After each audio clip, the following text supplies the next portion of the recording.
The courtroom clock ticked like a countdown to doom. Every second dragged as if mocking Emily's racing heartbeat.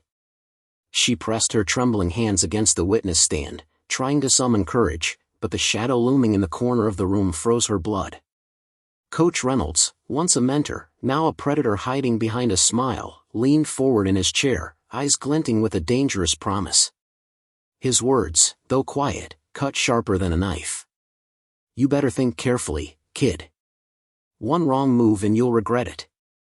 The air was thick, heavy with tension, suffocating Emily in a way that made her chest tighten. Every eye in the courtroom seemed to watch, but none dared to intervene. Whispers slithered through the room like venom, questions of what would happen if she broke the silence, if she dared to speak the truth.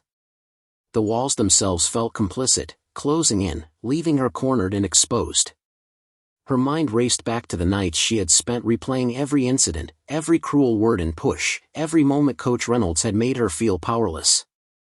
The people who should have protected her, the administration, her teammates, had turned away, leaving her to fight alone. And now, here she was, trapped under fluorescent lights, with him daring her to falter. A bead of sweat rolled down her temple as she gripped the edges of the stand, knuckles white, body trembling. She wanted to scream, to run, but the courtroom doors felt miles away. Then, faintly, a sound pierced the oppressive tension, first a low rumble, then another, growing louder, insistent, almost reverent. It was the sound of engines, a symphony of power and defiance. Somewhere outside, justice was gathering its army. Emily didn't know who was coming, or why, but the rumble ignited a spark of hope in her weary heart. She took a shaky breath, lifted her gaze, and waited.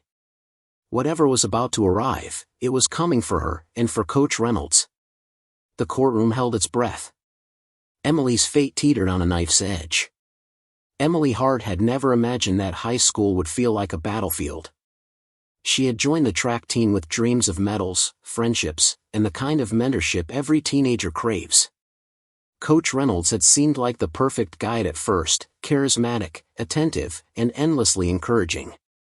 But behind the polished smile and motivational speeches lurked a darkness that Emily only began to understand too late. It started subtly. A hand on her shoulder lingered too long. Comments disguised as jokes, eroding her confidence. When she tried to tell a friend, the words seemed to vanish in disbelief. "You're imagining it," they said. "He's just tough on everyone." But Emily knew the truth. She wasn't imagining the fear that tightened her chest every time she walked past his office, every time she entered the gym. The abuse escalated. Every missed practice, every tiny mistake became an excuse for humiliation. His words hit harder than the track hurdles she trained to clear. And worse, anyone who questioned him seemed to disappear into a wall of silence. Teachers, administrators, even parents, no one stepped in. It was as though the school itself had conspired to shield him. Emily felt trapped in a cage she couldn't escape. For months, she endured in silence, speaking only to herself in whispers when no one could hear. She journaled the incidents, saving every message, every threatening note, every intimidating glance. She was preparing for the day she could finally stand up, when the truth would have to be faced.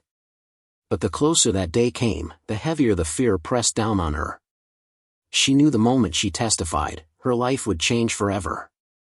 Outside the walls of the school, Emily's home offered no refuge.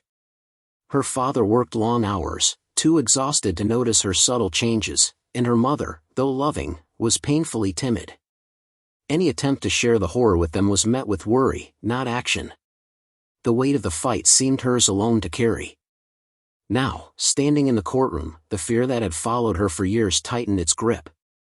The papers in front of her felt like both a lifeline and a noose, the evidence she had collected a shield, yet a target painted across her back. And across from her, Coach Reynolds radiated control, smug confidence, as if the entire world belonged to him. She could feel the tide turning, though she didn't yet know how. Somewhere, beyond the courtroom doors, someone, or something, was moving, ready to challenge the injustice that had dominated her life for far too long. But for now, Emily's heart pounded, her hands shook, and she prayed she could survive this moment. The injustice had been relentless. The fear had been suffocating. But for the first time in years, a faint glimmer of hope pierced through the shadows surrounding her.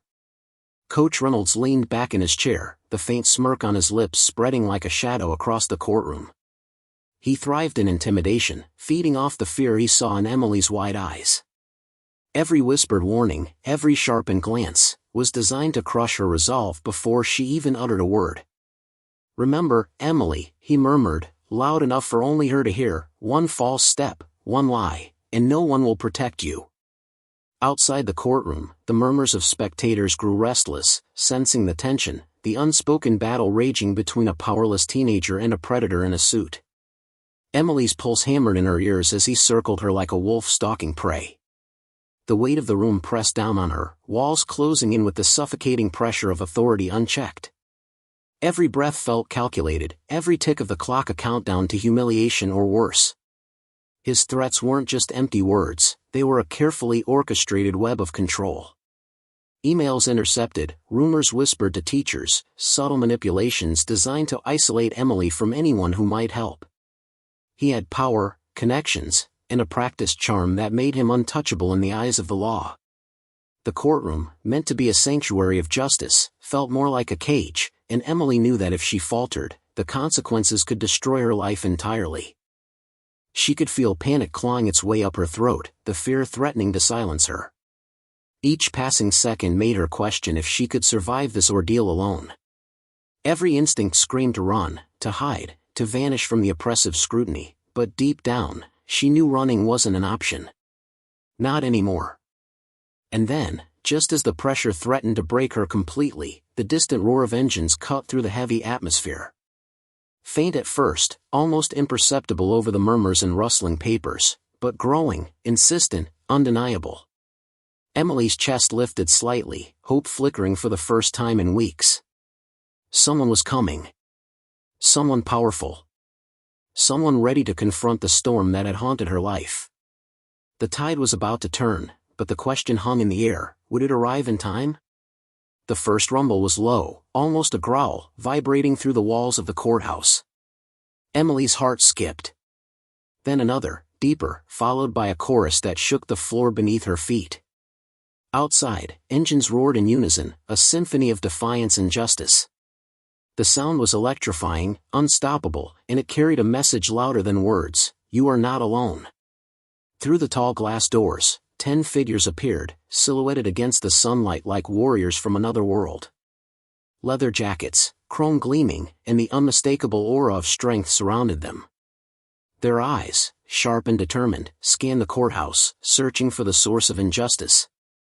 Emily's breath caught as she realized they weren't here for a ride, they were here for her. The bikers entered as a unit, boots striking the marble with a deliberate rhythm that echoed through the hushed courtroom. Each step carried a warning, a promise that no intimidation would go unanswered. Whispers of awe rippled through the crowd, even the lawyers and staff turned, stunned by the cinematic presence that filled the room. They exuded a bond deeper than friendship, forged in fire, loyalty, and countless battles fought together. The leader, a tall man with a graying beard and piercing blue eyes, paused at the front. He glanced at Emily, offering a nod that radiated reassurance. "We've got you," his gaze seemed to say. She felt her body relax, the tremors in her hands slowing, as if a shield had wrapped around her frail courage.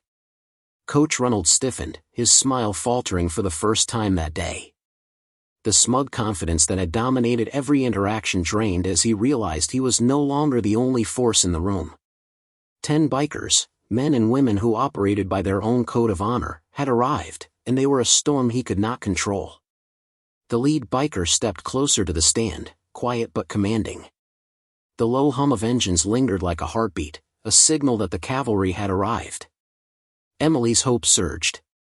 These were no ordinary people, they were guardians, avengers of the overlooked, the oppressed, the silenced. Every whisper of injustice, every threat that had pressed her to the edge, now seemed fragile in the face of their presence. Coach Reynolds' eyes darted nervously, searching for a way to maintain control, but the bikers' unity, their calm but unwavering power, was unyielding. Emily straightened, drawing in a steadying breath. For the first time, the fear that had shadowed her life began to crumble. The bikers didn't just bring engines and leather, they brought a promise that truth and justice would not be left alone in a room dominated by intimidation. The courtroom seemed to hold its breath as the bikers positioned themselves, 10 silent titans ready to reclaim what had been stolen, ready to confront the darkness that had plagued Emily for far too long. Coach Reynolds' confident smirk finally cracked. The courtroom, once his domain of control, now felt like a battlefield where every move was being watched, every word measured. He rose, voice trembling slightly, trying to regain authority. "This is ridiculous. You can't." But before he could finish, the lead biker stepped forward, his boots echoing with purpose. "We can," he said simply, eyes locking onto the coach. It was a statement of fact, not a threat, but it carried more weight than any legal argument could muster. The other bikers flanked him, forming a protective wall around Emily. Their presence wasn't just physical, it was a declaration that the days of fear and manipulation were over. Emily, trembling at first, found herself drawing strength from the biker's calm assurance. She finally opened her mouth, voice shaking but firm. "I'm telling the truth," she said, and for the first time, the words didn't feel like a plea, they felt like power. The courtroom leaned in, captivated, as the air thickened with tension. Coach Reynolds tried to interrupt, to bully, to twist the narrative, but every attempt was met with the unyielding gaze of the bikers. One of them, a woman with a fierce glare and a hand resting casually on the bike helmet she still held, stepped forward. "You're done threatening her," she said. "Not today, not ever." The judge, initially skeptical of the unexpected visitors, watched as the dynamics shifted. Emily's testimony, fortified by the silent, unwavering presence of the bikers, cut through the fear like a blade. She recounted the abuse, the manipulation, the years of silenced suffering. With every word, Coach Reynolds' mask of control crumbled, his protests growing weaker, desperate. Then came the moment that would define the courtroom. One of the bikers, voice steady, recited facts Emily had feared might be dismissed, emails, messages, records of threats, all gathered meticulously over months. The evidence, combined with the emotional weight of her testimony and the biker's protective presence, created a tidal wave of truth. Coach Reynolds' face turned pale, the last threads of arrogance unraveling. He tried to speak, to redirect, to intimidate one final time, but no one flinched. The biker's eyes held him accountable in a way no law alone could. Emily's voice rang clear, unwavering, empowered. The fear that had haunted her life shattered under the weight of truth and solidarity. The courtroom erupted into stunned murmurs. Justice, once teetering on the edge of compromise, now stood firm. Coach Reynolds slumped in his chair, defeated, exposed. The bikers exchanged subtle nods, their silent code of honor complete. Emily's gaze met theirs, gratitude and relief flooding her expression. The storm of intimidation had been met with the calm, relentless force of those who refused to let injustice prevail. For the first time, Emily felt free. The courtroom air felt lighter now, almost serene, as if the weight of years of fear had been lifted in a single, unstoppable moment. Emily's shoulders relaxed for the first time in what felt like a lifetime. Her hands, once trembling, now rested calmly on the witness stand. Around her, the murmurs of the crowd shifted from curiosity to admiration, but her focus remained on the 10 bikers who had become more than protectors, they were the embodiment of courage and justice. Coach Reynolds was being led away, his attempts at intimidation reduced to a defeated whisper. He had built walls of fear, manipulated authority, and thought himself untouchable, but the bikers had reminded everyone that no one is beyond accountability. Emily felt a rush of relief and pride, knowing she had survived, spoken, and been believed. The lead biker approached her, offering a small, reassuring smile. "You did it," he said simply. And in that single sentence, Emily felt the truth she had longed for: she was not alone, and she never would be again. One by one, the bikers mounted their engines, their presence still commanding, yet humble. They didn't seek applause, recognition, or gratitude, they had acted because it was the right thing to do. As the engines roared to life, the sound felt like a heartbeat of justice echoing through the streets outside. Emily watched them leave, their figures disappearing down the avenue, leaving behind a sense of safety, courage, and hope that would linger long after the echoes faded. Emily took a deep breath, letting herself smile, genuine, unburdened, and free. She knew there would be challenges ahead, but she also knew she now had strength she hadn't realized existed, and allies she could trust. The darkness that had once seemed inescapable had been shattered by bravery, solidarity, and the unwavering commitment of those willing to stand up for what is right. And as the courthouse doors closed behind the bikers, Emily whispered to herself, "I'm free. Truly free." If this story touched your heart, don't forget to like this video, share it with friends, and subscribe for more powerful, cinematic stories of courage, hope, and justice.